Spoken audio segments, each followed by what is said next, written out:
Everybody, this is Terry at D-Lab Electronics with a service note. As you know, I repair vintage tube amplifiers and ham radio equipment. I've learned over the years that top quality components are needed to ensure longevity.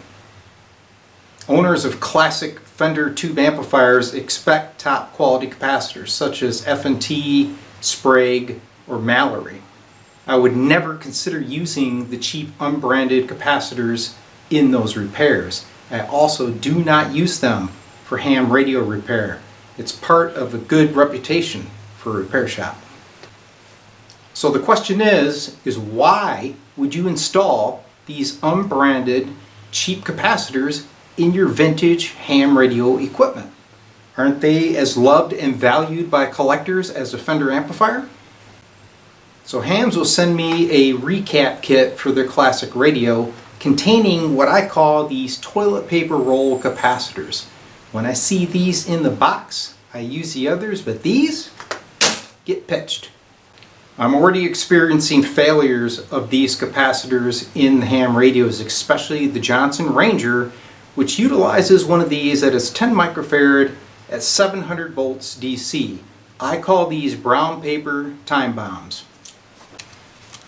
Alright, let's open up one of these so you can see what's inside. They got these little plastic caps. It's gob full of silicone. Let me dig out these components and you can see what awaits you. Okay, here it is.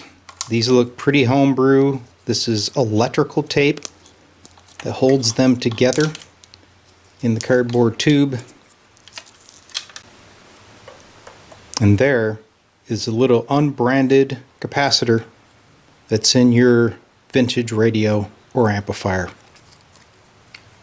So in conclusion, don't cheap out on the components that you're using for your vintage repairs or restorations. You can't afford premature failure. That's bad for your reputation, and it's also hard on the pocketbook. These caps, they got the right colors to look good on a Christmas tree. Other than that, pitch them.